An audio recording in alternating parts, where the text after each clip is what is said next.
Happy 4K Blues Day, everyone! Welcome to my review for Darkman 4K Ultra HD from Screen Factory, whose subdivision of Shout Studios now. There's a Shout Studios logo on this disc. They might have had that in before, but it wasn't on my Tenacious D Pick of Destiny disc, but it was here on Darkman.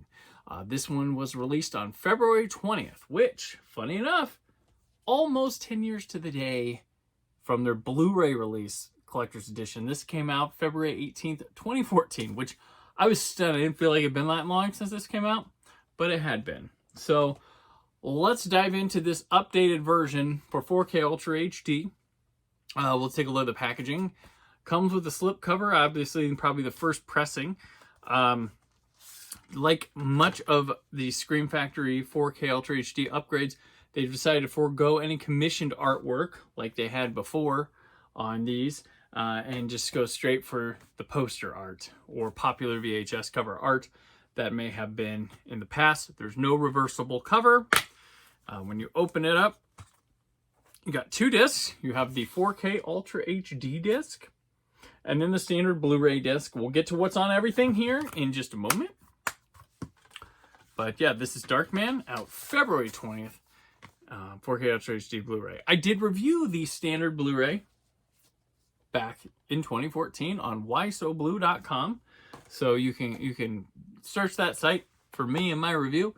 But let's take a look, talk about the film first. And here's what I said about the film back then in 2014. I gave it 4 stars, and I said Sam Raimi's Darkman comes off hot on the heels of 1989's Batman and feels very much in the vein of that superhero mold. Part of that happens to be that both were scored by the legendary Danny Elfman. Unlike most of the films that followed Batman, Darkman is a completely original presentation. Raimi had wanted to make a film on Batman or the Shadow, but was never able to secure any rights. So he decided he would conjure up his own comic book hero. Darkman is definitely that comic book type hero, but what makes him such comes from other inspirations. He is very much a universal classic monster superhero. He feels like he has the combined elements of the Invisible Man, the Mummy, and the Phantom of the Opera, among many other inspirations. The film itself indeed plays out like a classic monster movie as well. Even more so than a comic book film, it needs to be of that type of ilk. And Liam Neeson's Peyton Westlake is not only written on the page like a character from those incarnations, the actor's performance is very much in the spirit of those productions. If you first saw Darkman in the early 90s when it came out, one thing may have caught you off guard on your first viewing. Actor Larry Drake, who plays the Vile Durant, was on a show called LA Law where he played a character named Benny. He was kind of a dumb guy, but one of the most beloved characters on television. To see him go from this to Durant, instantly showing range that Drake has. He not only plays Durant, but there's a sequence in which he plays Westlake and disguises Durant, and he totally nails it. You can really make out the subtleties, these being two different characters. It's a shame Drake never took off much more than B movies because he really displayed a special kind of talent in this film. There are some rear projection green screen moments in the film that are a bit revealing, but for the most part, the film's effects still hold up quite phenomenally. The makeup alone of the film is tremendous and has some of the best practical blockbuster makeup effects of all time. Another thing astounding to me was watching the stunt sequences and realizing how awesome and magical it is that it's a real guy running and jumping away from explosions. It has a real sense of movie magic, danger, and stakes that make a viewer feel more involved and into the film. Nowadays, it's just mostly, it looks all fake, and loses some sense of danger. Sam Raimi's Darkman is likely the best superhero movie film that came out in the wake of the success of Tim Burton's Batman. It's not based off any property, but is a loving tribute to the classic monsters of Universal's history. The film delivers some tremendous effects work and some great superhero action. It also features a lot of goofiness, looseness, and fun that Sam Raimi is known for. So that was my review of the film of Darkman when that came out back in 2014.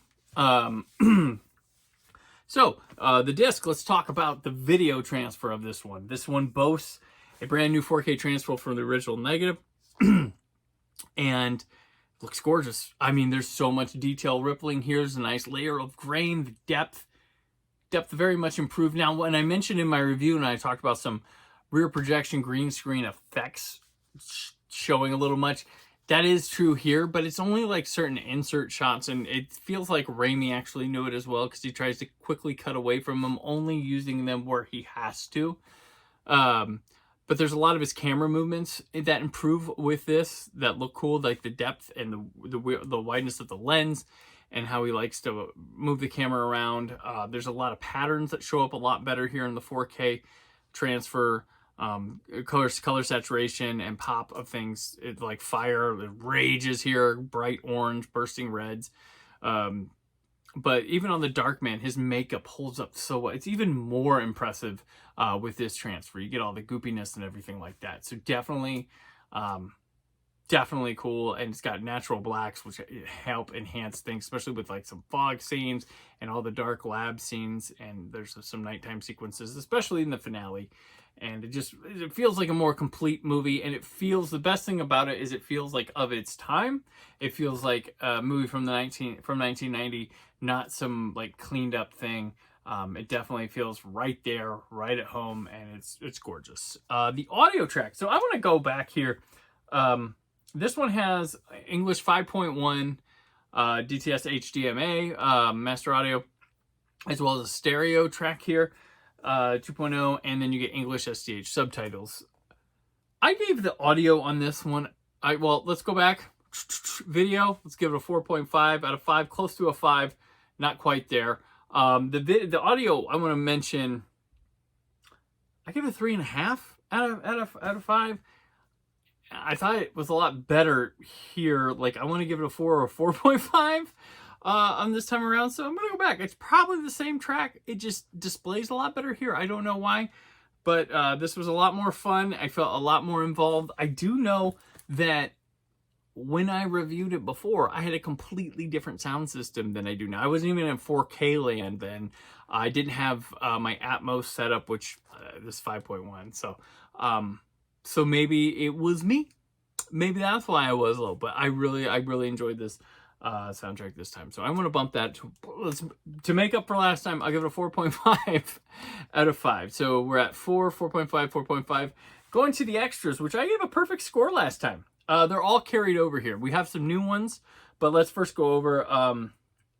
So we have a commentary with director of photography Bill Pope. There's a new commentary that's a fan commentary with Josh Rubin, who is a filmmaker, and Darkman super fan, as they note here.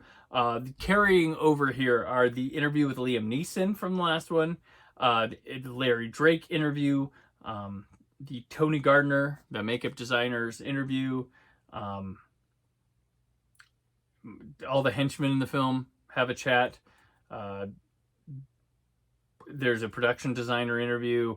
Frances McDormand has an interview. There's a Darkman, a vintage Darkman EPK featurette. There's cast and crew interviews from the EPK. There's like all the interviews from that. Theatrical trailer, TV spots. There's still galleries. The new thing added here that I think takes it above, like keeps the 5 no matter what. There's deleted scenes. And folks, there is 37 minutes of deleted scenes, and it is restored from like just the real. They're presented in 4:3 kind of, because they're like film cell looking, so they are not already there to the was it the 185 that the film is. They're not there yet, so it's like you're watching dailies, and these are pristine, clean looking things. There's subplots gone from this movie. There's some scenes, there's some character moments. There's a lot of Ted Raimi in these deleted scenes, I'll tell you that, and they look great. They're very fun to watch. It's worth jumping the upgrade for, I think. But not only you get the movie in the pristine, but there's these 37 minutes that are just like, wow, to watch. So I wanted my hard drive that I ripped from is currently on the fritz, and I wanted to showcase some of it, but I can't, and I didn't want to take a picture with my phone and throw it up there. It's cheap, and I was ridiculed at one review way back in the day just because I was excited to share something about that. It was like back in like 2013 or something like that. So I was like, that's rubber found. Whatever, folks, we do what we can.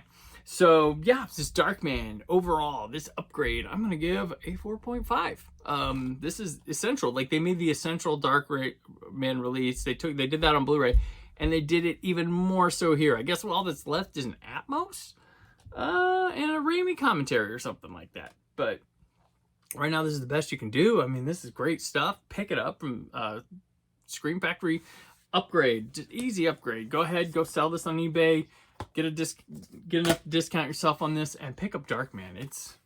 It's good stuff. I recommend it. So there you are. I appreciate whoever tuned in to watch this Darkman review. I'm doing what I can here when I have the time, when I'm able, and because I love talking these Blu-ray releases with you, and I didn't want to leave that in the dust when I left Why So Blue, so I'm still sticking around. I do have a couple Warner titles coming to me that I'm excited to talk about, and we'll get to those when we get to those. But tell me your thoughts about Darkman. Did you pick up this release? Some of you might have it already, since I'm doing this a little bit later. But tell me what you think. What do you think of the deleted scenes? Thoughts on Darkman, the transfer?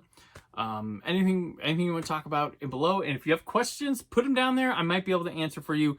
Region encoding things, I'm not so sure. I have like a player that I can check and I can't, but go ahead and ask questions below. I'll do the best I can asking. So thanks again for watching, and stay film positive.